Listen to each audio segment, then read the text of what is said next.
What is up, everybody? Welcome into episode 76 of the Brahmas Bullpen.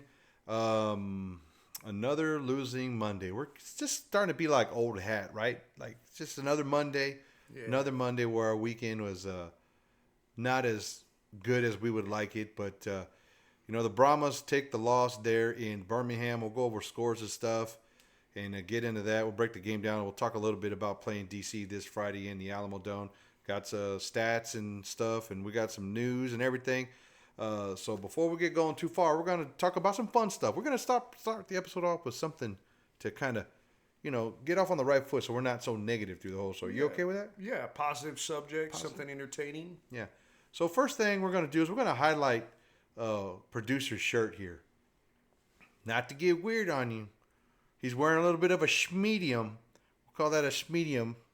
But I was able to acquire an extensive collection of Coach exclusive items from the former offensive coordinator for the San Antonio Brahmas, A.J. Smith. So I have a bunch of Coach exclusive gear. You guys hit me up in the comments or on social media or whatever if there's something that you want. A.J. wasn't a very big guy, so most of it, obviously, as you can tell, won't fit your boy here because I'm more of a double XL kind of guy.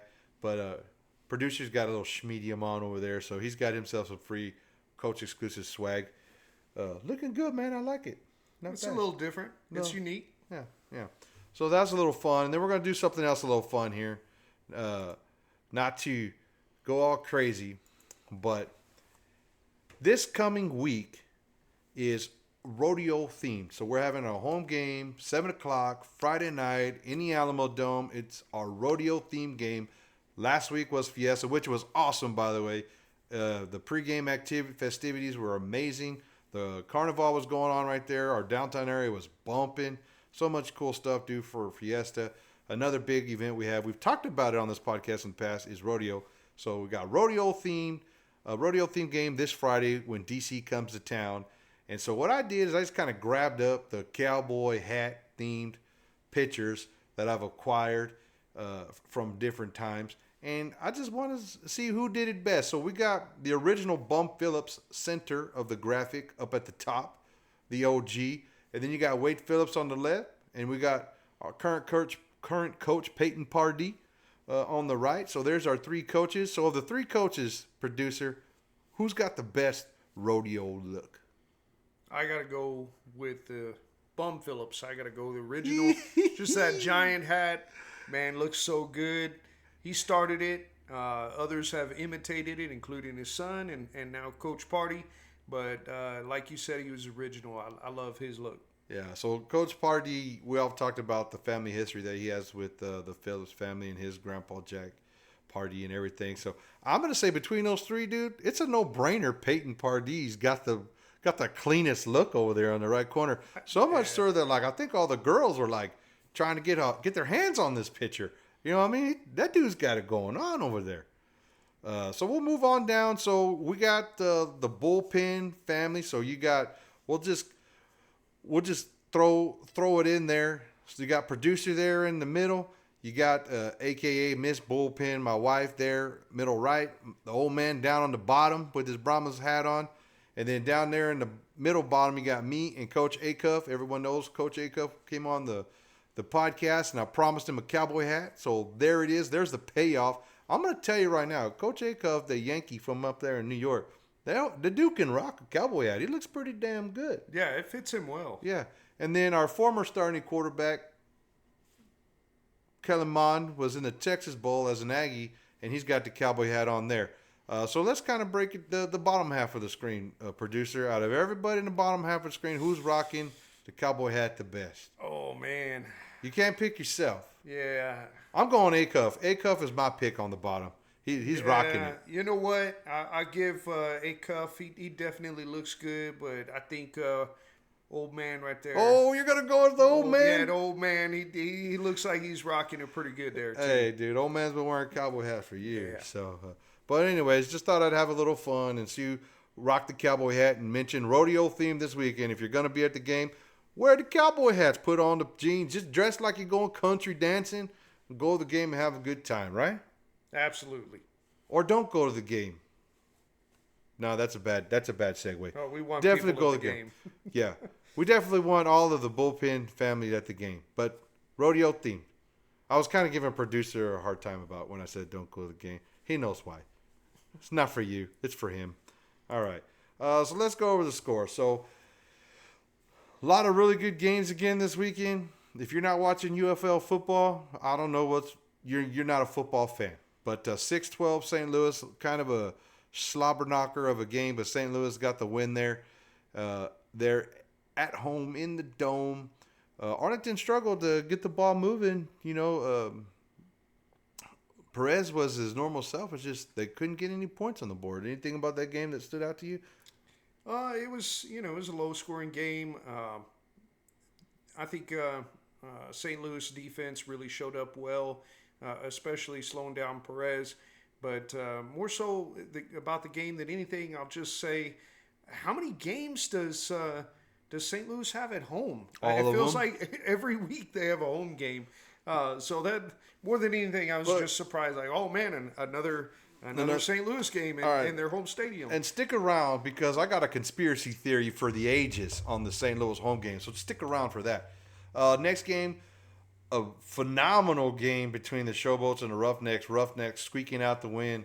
Just I'll tell you what, man, they've got something figured out over there. The defense is playing good. They finally got their starting quarterback, and CJ hasn't found a way to mess up the last 2 games or so. So he's doing a great job.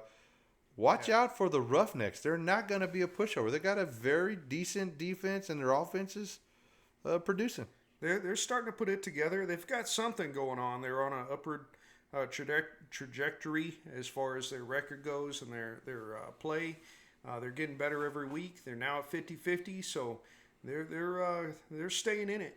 Yeah, and speaking of upward trajectory, the best game of the weekend, in my opinion, the most entertaining game, was the DC Defenders at the Michigan Panthers, where the DC Defenders got curb stomped. Make sure y'all tune into the DC Defender show. I'm sure Eric will have like the perfect excuse on why the DC lost, other than Michigan just beat them. But man, Perkins absolutely refused to lose this football game, and he's playing so well. Nolan has even figured out not to pull him out of the game. Yeah, that was a really entertaining game, and just what that man can do on the football field. I'll say right now, I'm not going to be surprised he wins league MVP, even though we still got some games to go. Just if he continues to play at that level, I don't think there's anybody else in the UFL that can come close to him. You seem to have a little bit of a crush on the Michigan Panthers, huh? They're my. You want me to say it? They're okay. Everybody has like their secondary team. Possibly they like. It's a separate conference. So I'll say if I were to root for a team in the USFL, that would be my USFL team. I like the Michigan Panthers. So, you have a second team, so like a side chick in UFL, your UFL side team. That's my UFL side. Side team. So you're cheating on your your bae. You're cheating on your bae. No, not at all. Different. If you have your main chick and then a side chick, what does that mean you're doing to your main chick? No, different conference. Different conference. They can't knock each other out unless they're in the championship. Fair weather fan. I have no side chicks. I am committed. To only one. It's like having an NFL team, but you also like this other team a little bit, No, it's the Cowboys and nobody else. I mean, I don't even know what we're talking about.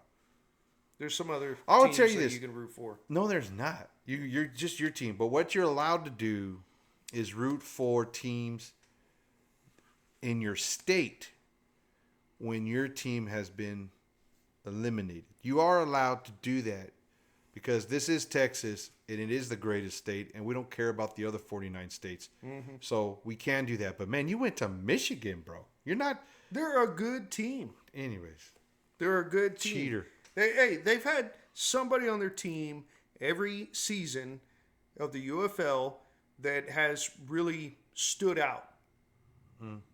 Last year it was a kicker. This year it's a quarterback. Did their kicker stand out in the UFL championship game last year?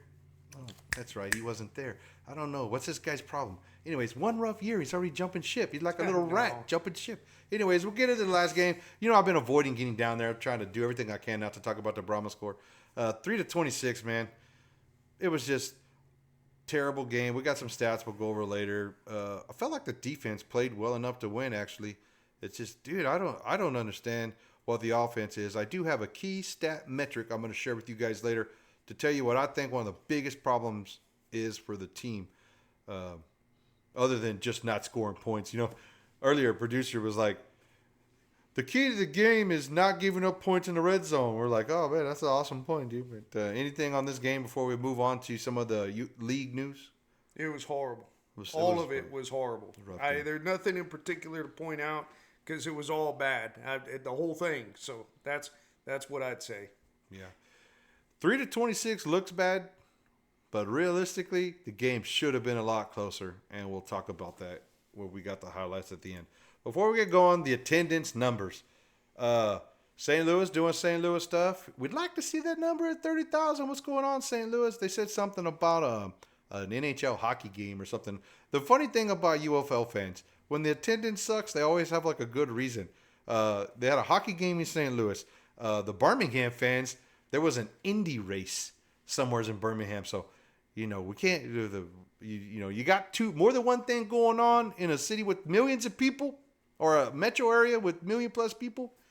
Doesn't matter. One other thing, they said an ice cream shop might have opened up across the street from the stadium, or they would have had 15,000 in Birmingham. I don't get it. But anyways, you see the Houston numbers.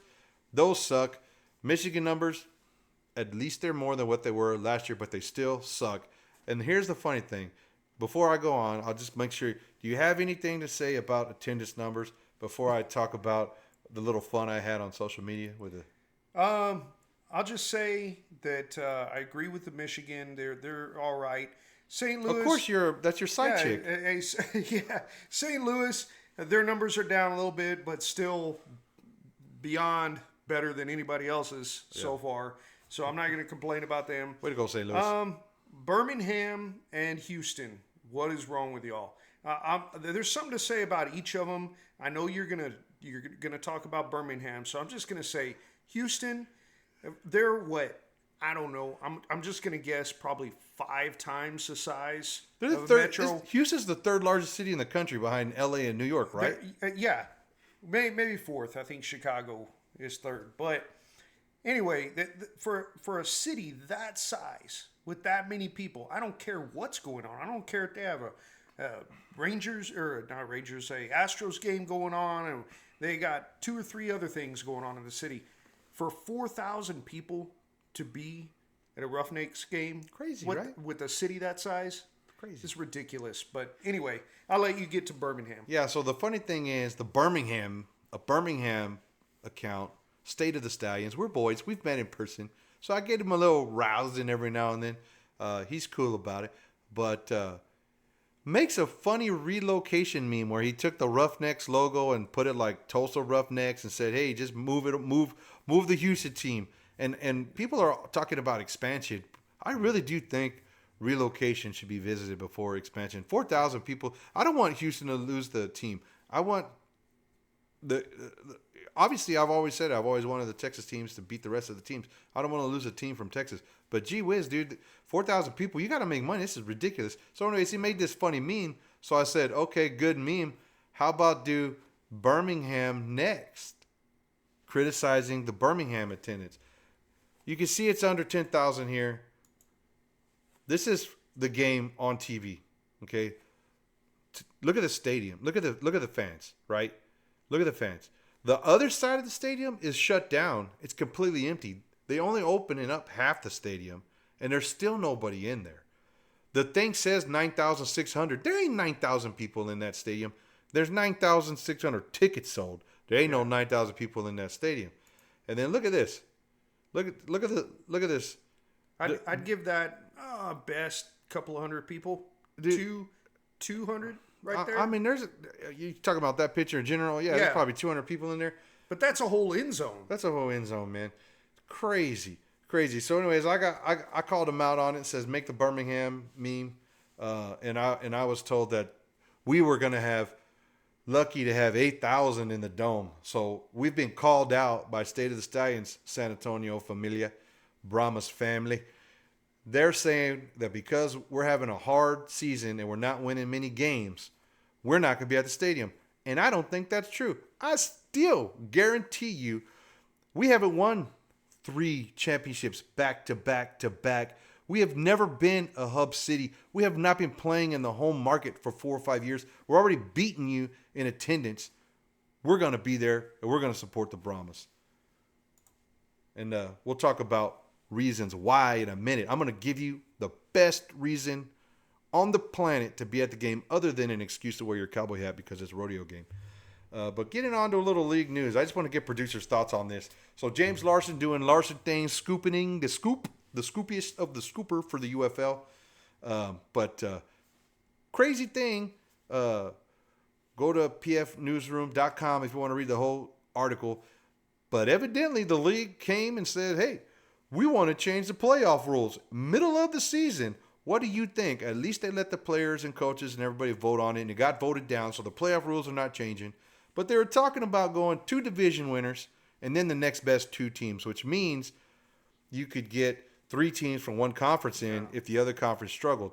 And basically the rumor is, as you can see from the duck troll down there, the troll of all trolls. So we got the scoop of scoopers for the UFL, and this post also has the troll of trollers for the UFL. But he's saying, yeah, what a Bush League move by the league because they want to make sure St. Louis has the opportunity to get in the postseason. And it really, really does look like that's what they're doing. They want a lot of people at the championship game. We all know what happened last year when the Brahmas kicked St. Louis butts, and then there was no one at the championship game. Tons of tickets were sold, but no one showed up because they were mad their team lost. But what do you think about what? First of all, would another pro league consider changing postseason play rules middle of the league? Have you ever heard of that? I've never heard of that. That's really weird. I would like to be in that room and hear the reason behind it, to hear how they came to that conclusion or even decided to discuss that midseason. Very awkward. To me, it seems unprofessional for a league to do that. But win your division, win your conference. Yeah, I'll say if there was more teams in the league, it would be a worse idea if there was more teams. You in the think league. so? I can see it being possibly more feasible. It'd be stupider. It'd be dumber with more. With only 8 teams, I think it's. How many teams are in the NFL? 32. So let's just go 2 division winners, NFC winner, AFC winner, and then pick the next best upon record.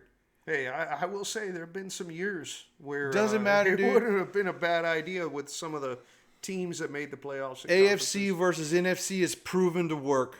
1,000%. It's a proven model. Don't change it. Don't even consider it. Stupid. I think it's an embarrassment to the league that this even got out there. Yeah, I think so too. Crazy. Leave it the way it is. If there's going to be expansion, 2 teams next year and 2 teams the following year, like they said, if that does happen and we get to 12 teams, now you have 6 teams, you would simply just have to change the rules back. It's stupid. Just leave it the way it is. I don't even know why you're thinking about it. Why don't you do something good, like buy a billboard outside the Birmingham Stallion Stadium so that somebody from Birmingham will figure out there's a team there. You think that would help? That's what everybody on Twitter says. Anyways. They don't know by now.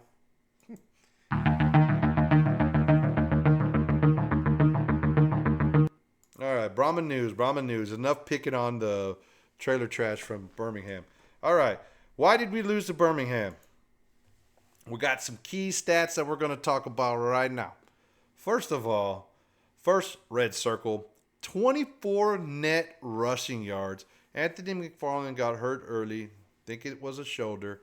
Jashawn Corbin got the majority of the attempts. But 24 yards, man? What do you think about that? Like I said earlier, the whole thing was horrible. I mean, that's... You should have one player potentially get that in one quarter, but to have 24 total between the whole team, the whole game, I mean, how much worse can it get? Yeah. Corbin had 6 rushing attempts. Hogan had 3. McFarland 2. Robbins 1. Marquez Stevenson had that one end around they tried to pull. They counted that as a rushing attempt. 1.8 yards on average. Good grief. Next one down, sacks. Hogan got sacked 3 times. What do you think about Hogan going down 3 times? Well, they were definitely trying to. He did make some decent passes in that game, and I think they just want to knock him off his game, rattle him, particularly without him having a lot of live snaps. This was his first time really getting out there and playing significantly.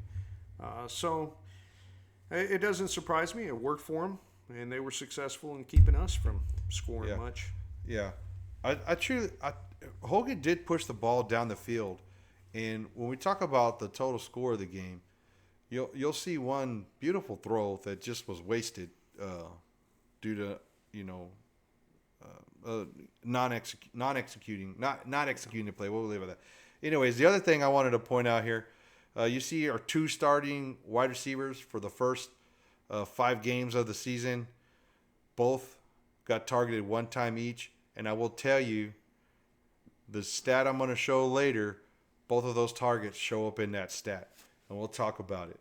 But those are some stats, and then this is what else we got. The big circle on top, basically just highlighting how each one of our drives ended. Right? Punt, punt, punt, punt, punt, field goal, punt, punt, punt, interception, fumble. All right? I mean, what else do you need to know? We had a field goal attempt that got missed there on the first drive, the best drive of the game. We got down there, 69-yard drive. Look at the drives just to the right on the column. Look at the yards. 69 yards, missed a field goal. Look at the rest of the drives. 5, 3, 15, 0, 5. We had a 66-yard drive where we got a field goal right before halftime with some miracle catches in place, and then 4, 6, 1, 14, 8. I mean, come on, man. You got to figure out a way of moving the ball down the field.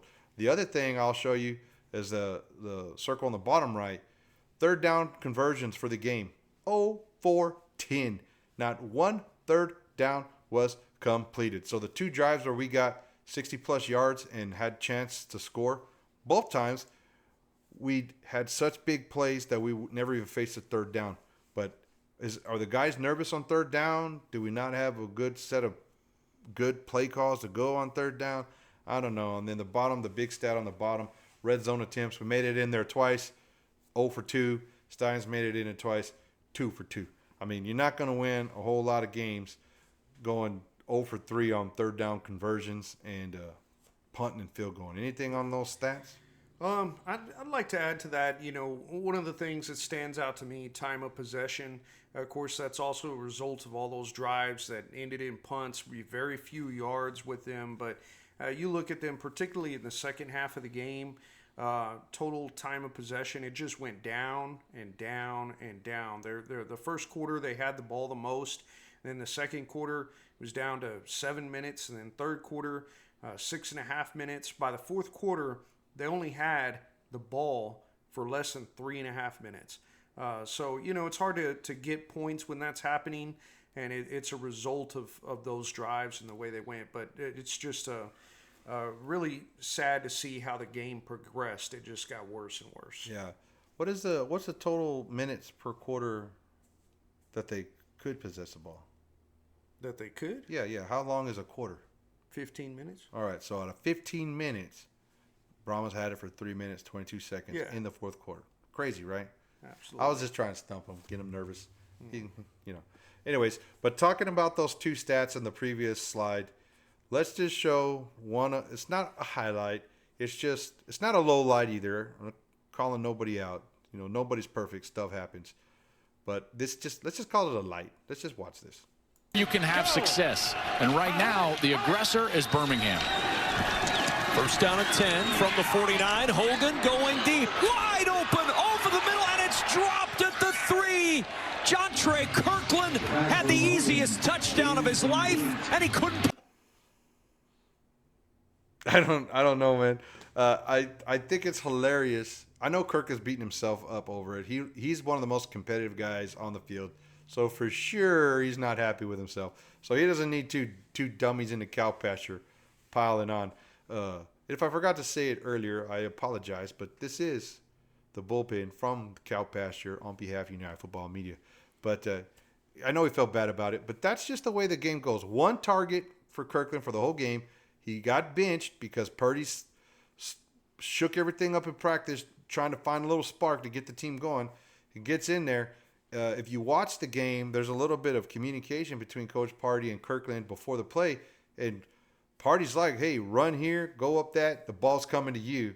They knew he was going to be open. They knew, based upon previous plays in the game, that this route and this play call and this design was going to get him open. So everybody knew on the Brahmas offensive team, the ball was going to Kirkland. He was going to be open. It was one of those execution plays, and it just slipped through his hands. He probably catches that ball 95 out of 100 times. But I thought it was funny. He got into the stands and just kind of sat there like, just, I don't even know what he was thinking, dude. But he probably felt so horrible about it, so embarrassed he didn't know what else to do except go in the stands. Who knows? Yeah. So these are the stats I'm talking about here. So this is current as of today. So after we've gone through 6 games of the season, these are drop passes. This is to me one of the biggest reasons why we have not won more football games. I know for a fact that was 6 points if he catches that ball. You saw the score of 6-0. That game's tied, right? We missed a field goal. That's another 3 points. We should have had 12 points at halftime. That completely changes the game. The players are motivated. They know they're still in the game. By the time we got in the second half, man, everybody was just beat down and ready to get on the bus and flush that game and just move on to the next one. There's no doubt in my mind. But key stats, Showboats, 7 drops, Panthers 7, Roughnecks 6, Stallions 5, Defenders 5, Battlehawks 4. Look at the Renegades, only 1 drop. That's the outlying stat. 1 drop with a 3-3 record. You would think that would be a better 4-2 or 5-1 record. So there's something else going on up there. But there is no look. The Panthers being 4-2 with 7 drops, they're able to maintain a winning record with those number of drops because they have a quarterback that's scrambling and doing Superman plays to get first downs. Literally every play he's made some kind of MVP type, what maybe even in college you call it a Heisman moment, but every play is at a moment. But 12 drops. Jacob Harris got targeted 1 time in the game, dropped it.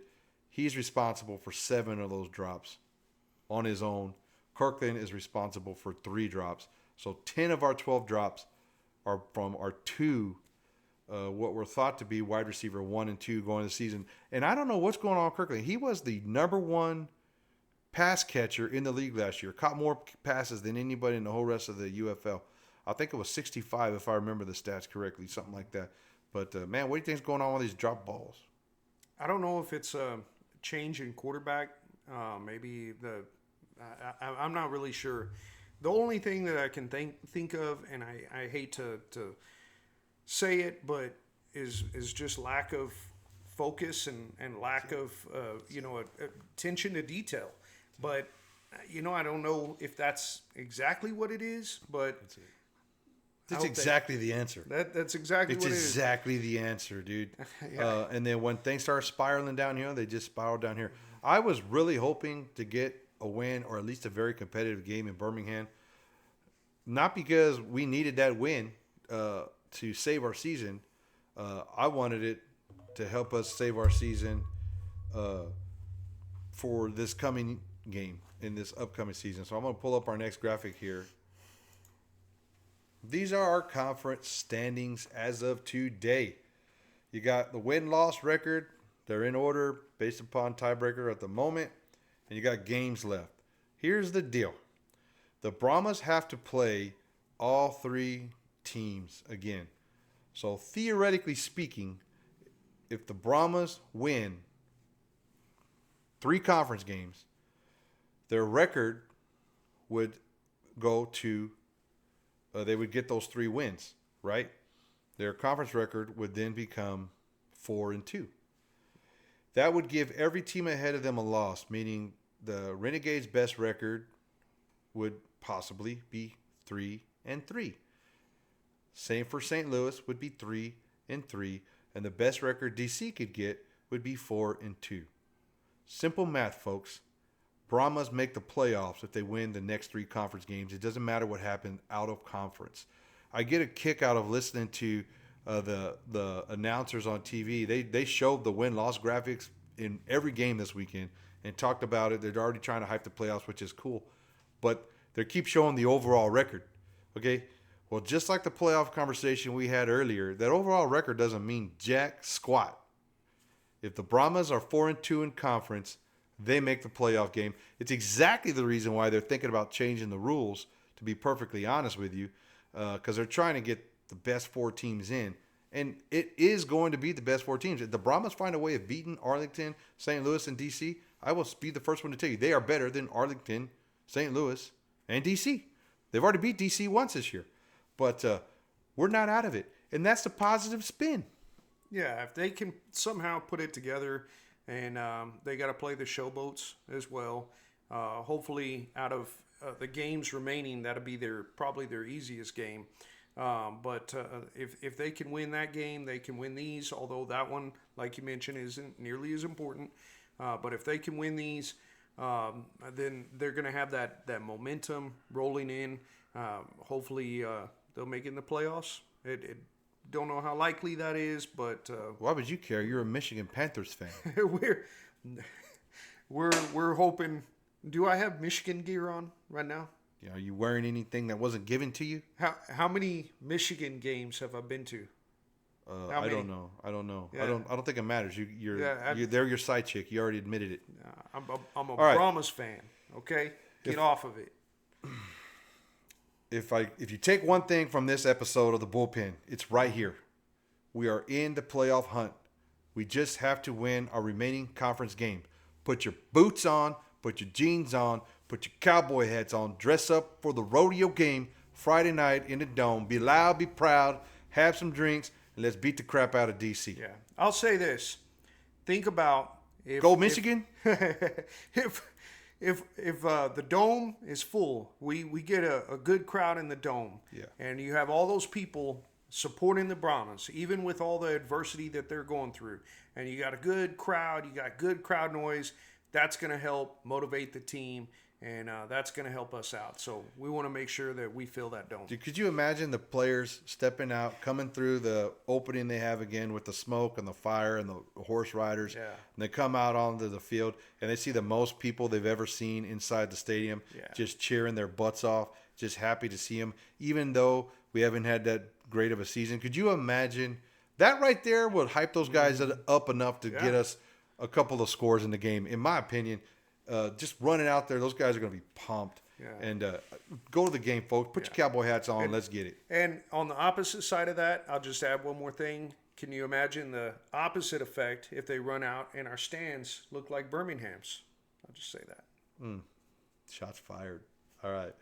Well, there is some hope. We're going to go over some highlights, specifically focusing on DC. We'll talk about them, and then we're going to end the episode with our win-loss predictions for the week. But first highlight here, DC has a little bit of problem tackling, and we're going to show producer's side chick here. He purposely put this in there. I'm telling you, he's a closet Panthers fan. That's who they played last week. Oh, coincidence? Here we go. Panthers need 11. Here comes the pressure. Perkins still on his feet. Somehow, someway, Houdini does it again. And a first down completion. How about the touchdown? It wasn't only that they couldn't tackle the league MVP. You had all those defenders around the wide receiver when he caught it, and they all looked confused. Like, which direction did we run to get him? Yeah, well, I mean, the play was broke down. It was off script. Yeah. It's a playground play. That's what, obviously we're Aggie fans.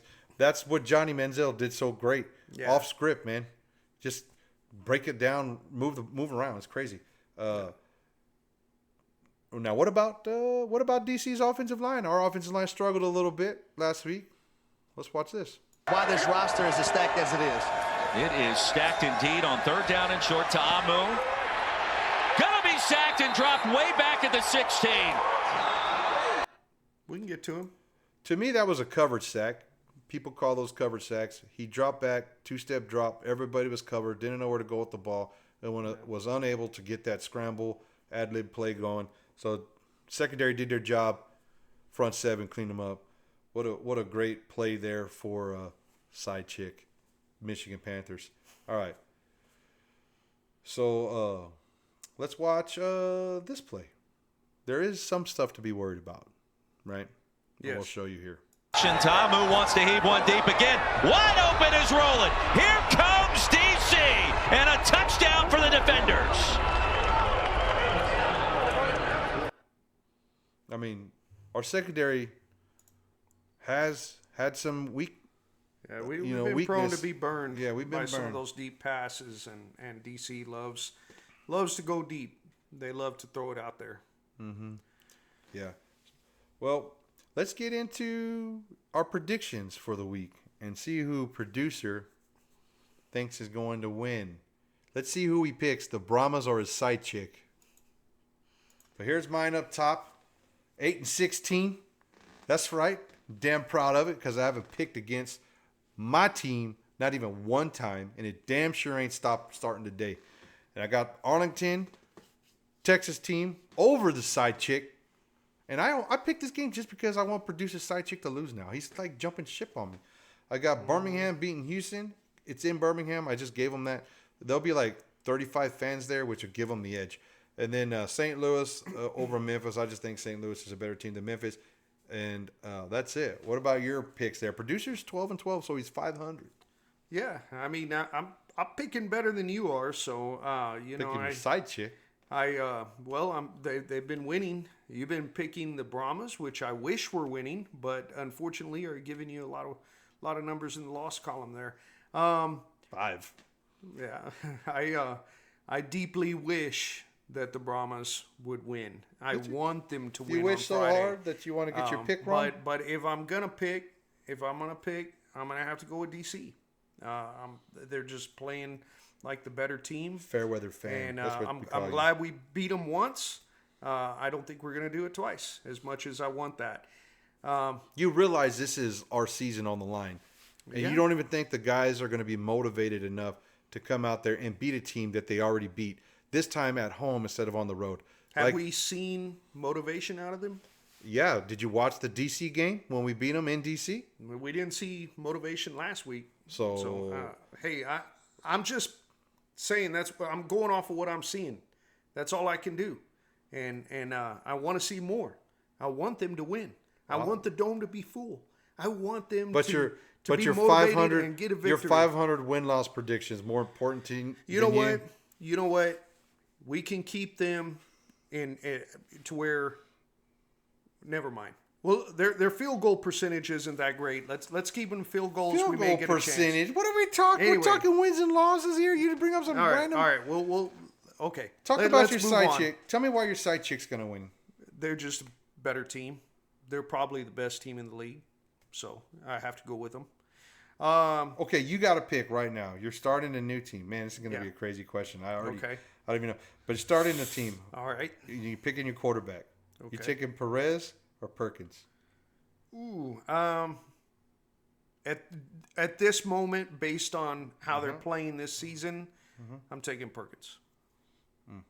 Interesting. So. You really do love her, don't you? Moving on. Hey, that Houston game with Birmingham, that may be the only game that's in Houston, right? So No, it's in Birmingham. Oh, it is? Oh man. Okay. You picked Birmingham. Yeah, I know. I just forgot where they were playing, but yeah, Birmingham's going to win that one. Houston's going to lose. They're not going to sustain 500. And then the Battlehawks should have an easy victory. So I think these are easy games to pick. The most difficult one is the Panthers versus Arlington, but I still think the Panthers are going to get that win. Yeah, we all know. All right. We're going to get out of here. Thanks for watching. We'll see you next week. Put your cowboy hats on. Let's go to the dome. We're going to end it like we always do with a nice horns forward. Let's go Brahmas, baby.